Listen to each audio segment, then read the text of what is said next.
Bonjour, je suis Dany Cléamarel, aéronaute. J'ai utilisé mes aérostats pour faire des recherches scientifiques, de la découverte ou des images aériennes. Et bien justement, en parlant de ça, je vais vous laisser ouvrir le livre.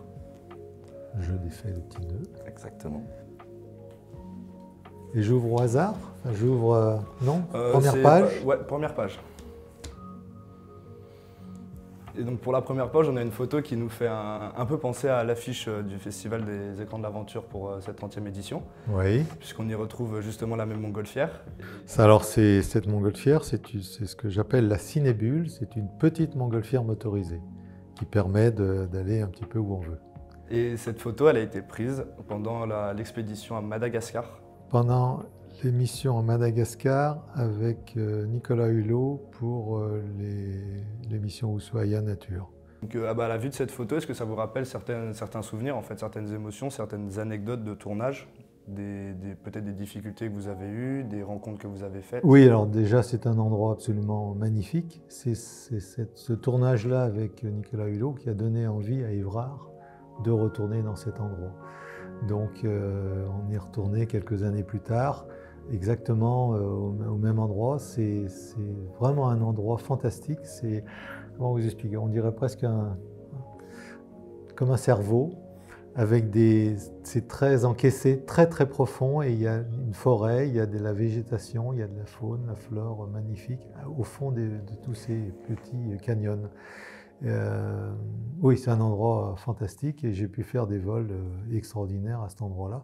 Donc, en termes du coup de grands paysages aussi, on va changer un petit peu de décor. Du coup, je vais vous laisser passer à la photo d'après.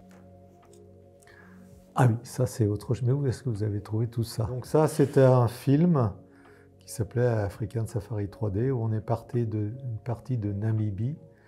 On est allé au Botswana, en Zambie, en Tanzanie, tout ça en faisant des vols un petit peu de partout le long de cet itinéraire.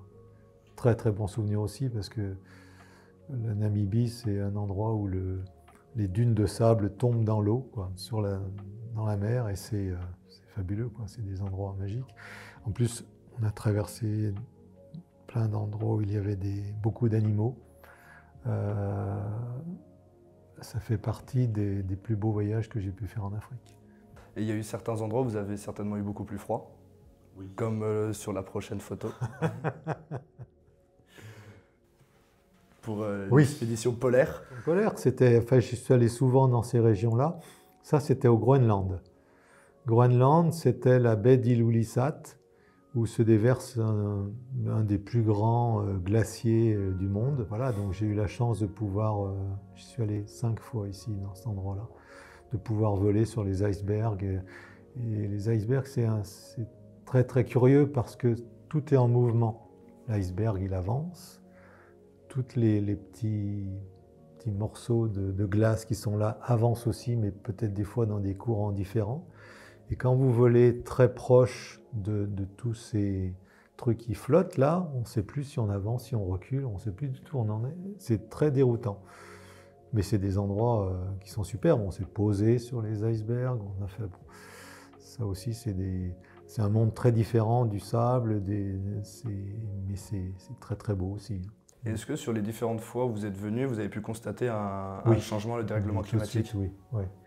La première fois que j'y suis allé, entre la première fois où je suis allé à Ilulissat et la dernière fois, je pense 15 ans à peu près, et j'ai vu reculer ce glacier-là. Ça, c'est pas le glacier, c'est pas le front du glacier, c'est un iceberg qui dérive, mais de 40 km, ce qui est immense. Bon, il faut dire qu'il est très très très long, mais voilà. Et avec beaucoup plus de glace qui flotte qu'avant, où la glace était plus figée. J'y suis pratiquement toujours allé à la même époque, donc je pouvais comparer. Ça permet aussi de prendre conscience, je pense que le voir directement en fait, de ses propres yeux, ça permet de prendre conscience d'une certaine crise écologique et du réchauffement climatique. Ouais. C'est valable aussi dans les pays extrêmes, c'est-à-dire les déserts, où on voit d'énormes différences aussi. Ouais. Et donc je vais vous laisser passer à la dernière photo. Ah, j'ai hâte de découvrir la dernière. Qui cette fois sera une photo de vous. Ah oui. Alors elle est curieuse cette photo, c'est à l'intérieur de la bulle des cimes. C'est à l'intérieur de cet appareil. Et je pense que j'ai dû aller, parce qu'il y a C'est une double enveloppe. Il y a une enveloppe externe très très résistante qui permet de descendre un peu dans la canopée. Si on veut aller chercher des épiphytes qui sont un peu plus bas, il ne faut pas hésiter à forcer pour y aller.